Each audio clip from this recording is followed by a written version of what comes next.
بسم اللہ الرحمن الرحیم۔ السلام علیکم ورحمۃ اللہ وبرکاتہ۔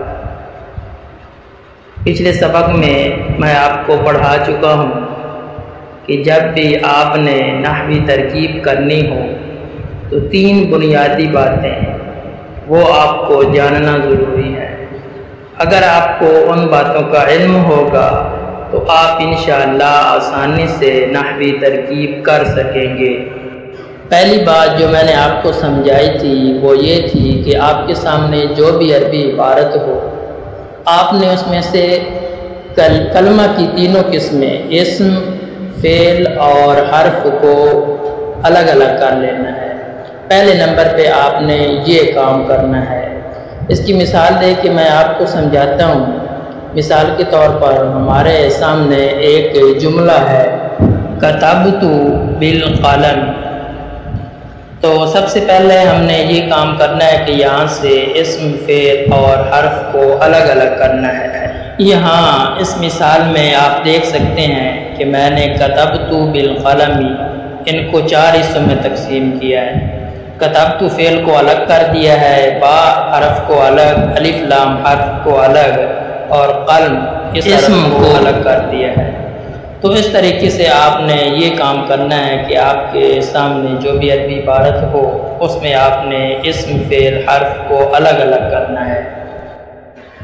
دوسرا پوائنٹ جو آپ نے یاد رکھنا ہے کہ عربی عبارت میں جب آپ نے حصے کر لیے الگ الگ، اسم، فعل، حرف کو پہچان لیا، تو اب دوسرے نمبر پہ ان کا آپس میں آپ نے تعلق تلاش کرنا ہے کہ یہ جو 2 کلمے ہیں یہ 2 جو کلمے ہیں آپس میں مضاف مضاف الیہ بنتے ہیں، موصوف صفت بنتے ہیں، جار مجرور بنتے ہیں، ان کا آپس میں کیا تعلق ہے۔ تو دوسری چیز آپ نے یہ دیکھنی ہے۔ مثال کے طور پر آپ کے سامنے ہے بسم اللہ الرحمن الرحیم۔ تو یہاں پہ دوسری لائن میں دیکھ کے میں نے ان کو الگ الگ کر دیا ہے۔ جیسا کہ آپ کو سمجھایا تھا کہ پہلے نمبر پہ آپ نے اسم، فعل، حرف کو الگ الگ کرنا ہے۔ تو دوسری چیز یہ تھی کہ ہم نے ان کا آپس میں تعلق دیکھنا ہے۔ تو تعلق دیکھیں، با حرف جار ہے، اسم مضاف ہے اور اگلا پورا جملہ اس کے لیے مضاف الیہ بن رہا ہے۔ تو ان کا آپس میں تعلق ہم کہیں گے کہ مضاف مضاف الیہ کا ہے۔ پھر لفظ اللہ موصوف ہے، الرحمن الرحیم یہ دونوں صفتیں ہیں، تو ان کا تعلق آپس میں موصوف صفت کا ہوگا۔ تو اس طریقے سے آپ نے ان کے تعلقات کو پہچاننا ہے۔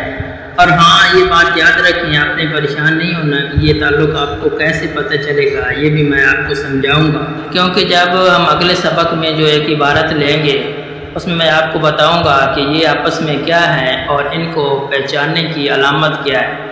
یہ موصوف صفت ہیں تو ہم نے ان کو کیسے پہچاننا ہے کہ یہ موصوف صفت ہیں، یا یہ مضاف مضاف الیہ ہیں تو یہ کیسے ہیں۔ یہ ساری باتیں انشاءاللہ میں آپ کو اگلے سبق میں سمجھاؤں گا۔ تیسری چیز جو ترکیب کے لیے ضروری ہے کہ ہم نے دیکھنا ہے کہ ہر کلمہ کے آخر میں جو حرکت آ رہی ہے تو اس حرکت کے آنے کی کیا وجہ ہے، وہ حرکت کیوں آ رہی ہے۔ تو تیسری چیز ہم نے یہ پہچاننی ہے۔ تو جب یہ 3 چیزیں ہم کر لیں گے تو انشاءاللہ ہمارے لیے ترکیب کوئی مشکل نہیں ہوگی۔ تو آگے میں آپ کو مثال لے کے سمجھاتا ہوں کہ کیسے آپ نے یہ کلمہ جو ہے کہاں پہ آپ نے دیکھنا ہے کہ اس کے اوپر جو اعراب آ رہا ہے یہ کس وجہ سے آ رہا ہے۔ ہمارے سامنے عبارت ہے الحمدللہ رب العالمین۔ تو اس میں ہم دیکھیں گے کہ الحمد پہ جو پیش آ رہا ہے یہ کس وجہ سے آ رہا ہے، للہ میں جو ہا پہ زیر آ رہا ہے یہ کس وجہ سے آ رہا ہے، رب العالمین میں با کے نیچے زیر کیسے آیا، عالمین میں نون کے اوپر جو ہے یہ صبر کس طرح آیا ہے۔ تو تیسری چیز آپ نے یہ پہچاننی ہے۔